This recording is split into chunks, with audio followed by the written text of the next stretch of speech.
शुभ अपराह्न बच्चों।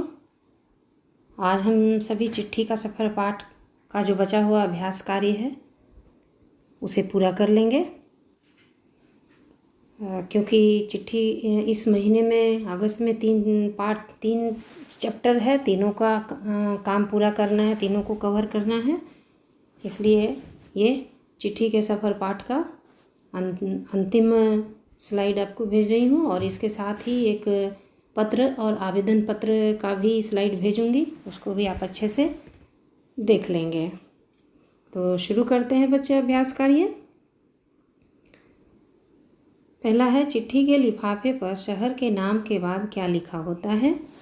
फ़ोन संख्या, मकान संख्या, प्रेषक का नाम, पिन कोड। तो जाहिर है कि शहर के नाम के बाद पिन कोड ही लिखाता है, क्योंकि फ़ोन संख्या हम उस बाद में लिखते हैं, मकान संख्या हम पहले ही लिखते हैं और प्रेषक का नाम तो साइड में कहीं लिखते हैं, नहीं भी लिखते हैं। तो पिन कोड ही सही उत्तर होगा। किसी भी स्थान का पिन कोड कितने अंकों का होता है? जैसा कि पढ़े हम लोग कि किसी भी स्थान का पिन कोड 6 अंकों का होता है, इसलिए ख सही होगा। किस राज्य की पुलिस अभी भी कबूतरों से संदेश पहुंचाने का काम ले रही है? बिहार, बंगाल, उड़ीसा और महाराष्ट्र। तो इसमें जैसा कि हम पाठ के अनुसार जो पढ़े हैं उसमें ग सही होगा, उड़ीसा। हुमर कबूतर सामान्य रूप से कितने वर्षों तक जीते हैं? हुमर कबूतर का जीवन काल लगभग 15 से 20 वर्ष का होता है। तो एक बहुत ही आसान और छोटा सा स्लाइड है। आगे बढ़ते हैं बच्चे। और कुछ वाक्य दिए हुए हैं जिसके लिए आपको सही और गलत का निशान लगाना है। बॉक्स बना हुआ है, उसी बॉक्स में आपको सही गलत का निशान लगाना है। प्रत्येक स्थान को पिन कोड प्राप्त नहीं होता, ये गलत है बच्चे। प्रत्येक स्थान का पिन कोड होता है और उसी पिन कोड के सहारे चिट्ठी सही जगह पर और सही समय पर जल्दी पहुंच पाता है। तो ये वाक्य गलत होगा। पिन कोड न लिखे जाने पर पत्र पहुंचने में देरी नहीं होती है।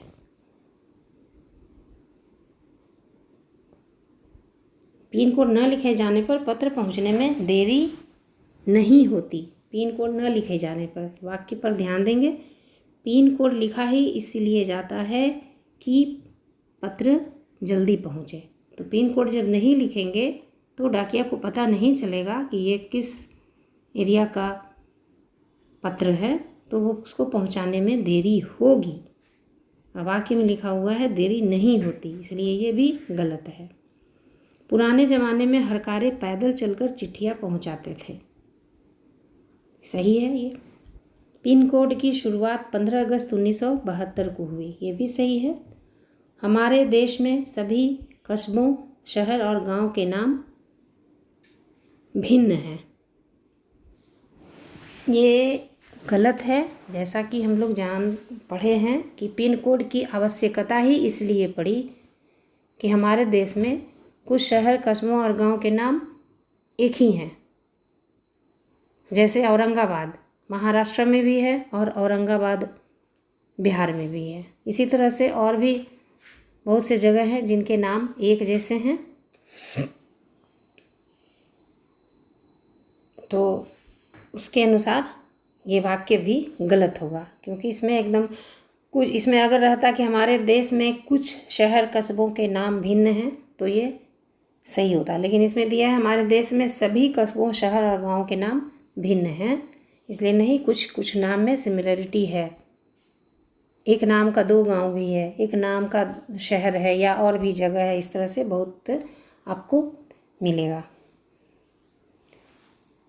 तो आपका पहला भी गलत हो गया, दूसरा भी गलत हो गया, तीसरा सही है, चौथा भी सही है और 5वां भी गलत है। आगे स्लाइड में बढ़ते हैं बच्चे। बॉक्स में दिए हुए उचित शब्दों का प्रयोग करके रिक्त स्थान भरिए। पत्र का पता लिखने में सबसे छोटी क्या भराएगा? जितने शब्द दिए हुए हैं उनमें से बच्चे मैं बताती हूँ, भौगोलिक भराएगा कि पत्र का पता लिखने में सबसे छोटी भौगोलिक इकाई से बड़ी की ओर बढ़ा जाता है।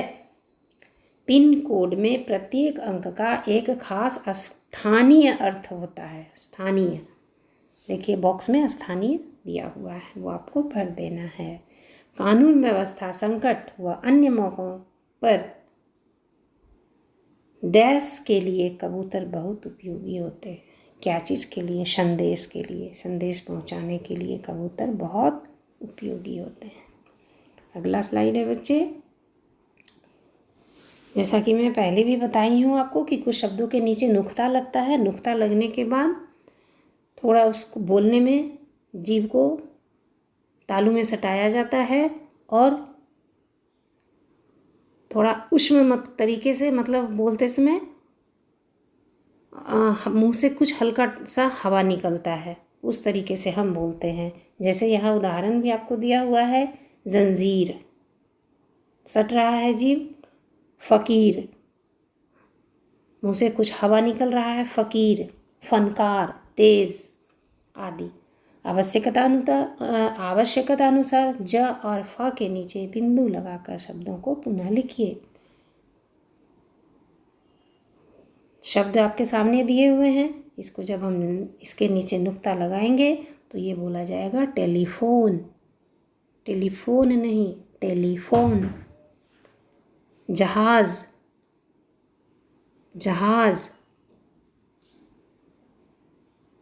अंतिम वाला जो है उसके नीचे लगेगा। गिरहबाज, इसमें तो एक ही ज है इसलिए ज के नीचे लगेगा। सफ़र। लिफाफा, लिफाफा, दोनों फा के नीचे लगेगा, लिफाफा। चीज़, हजार। जिंदगी। तो आप सब में नुक्ता डाल करके लगाएंगे और बोलने का भी अभ्यास करेंगे। एक अंतिम स्लाइड है बच्चे। पाठ के आसपास नीचे कुछ डाक टिकटों के चित्र दिए गए हैं। चित्र में दर्शाए गए व्यक्तियों को पहचान कर उनके नाम लिखिए। तो चित्र जो दिया हुआ है उसका चित्र आपको पहचानना है। ये डाक टिकट है जो कि हम लोग पत्र में डाक टिकट लगाने का लगाते हैं। तो पहला जो डाक टिकट है वो उसमें चित्र मदर टेरेसा का है जो कि एक समाज सेविका थी। दूसरा जो चित्र है उसमें श्रीमती इंदिरा गांधी का फोटो है जो कि हमारे देश की प्रथम महिला प्रधानमंत्री थी। उसके बाद है सर्वपल्ली राधाकृष्णन जी का है जो कि एक शिक्षाविद थे और हम लोग शिक्षक दिवस के रूप में हर 5 सितंबर को उनकी जयंती भी मनाते हैं। ये राष्ट्रपति भी रह चुके हैं। उसके बाद बच्चे हैं, उसके बाद जो है फोटो वो है होमी जहांगीर भाभा का। ये भी एक वैज्ञानिक हैं, परमाणु वैज्ञानिक हैं। इन्होंने परमाणु का आविष्कार किया था।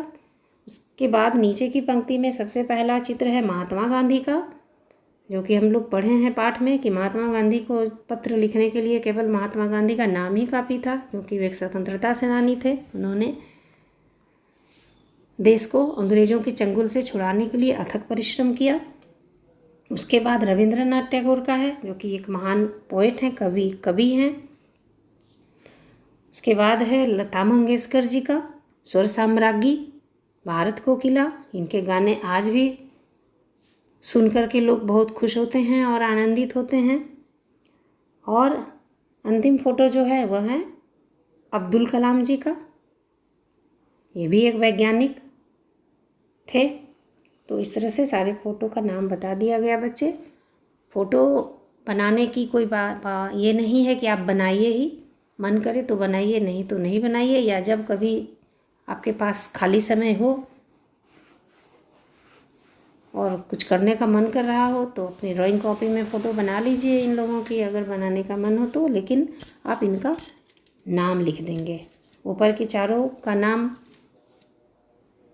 जो समाज सेवक, वैज्ञानिक या जो भी हैं सबका नाम लिख देंगे और उसके बाद फिर नीचे का, मतलब सीरियल में 8 का पिक्चर का जो है उनका नाम लिखेंगे।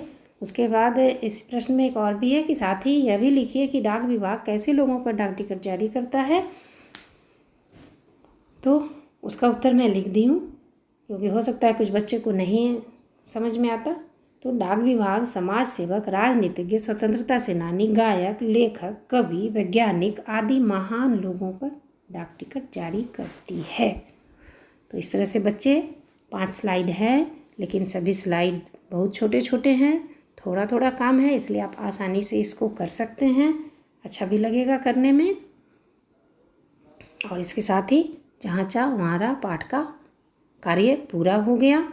इसके बाद हम एक और स्लाइड भेज देंगे पत्र और आवेदन पत्र का, क्योंकि हम लोग चिट्ठी का सफ़र पढ़े हैं, चिट्ठी लिखने से लेकर के पहुंचने तक का सफ़र पढ़े हैं, तो चिट्ठी लिखने के लिए भी आना चाहिए।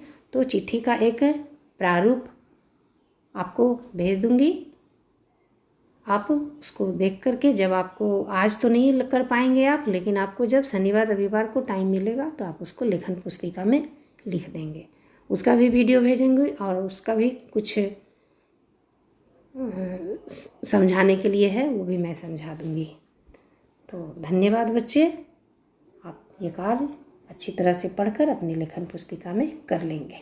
धन्यवाद।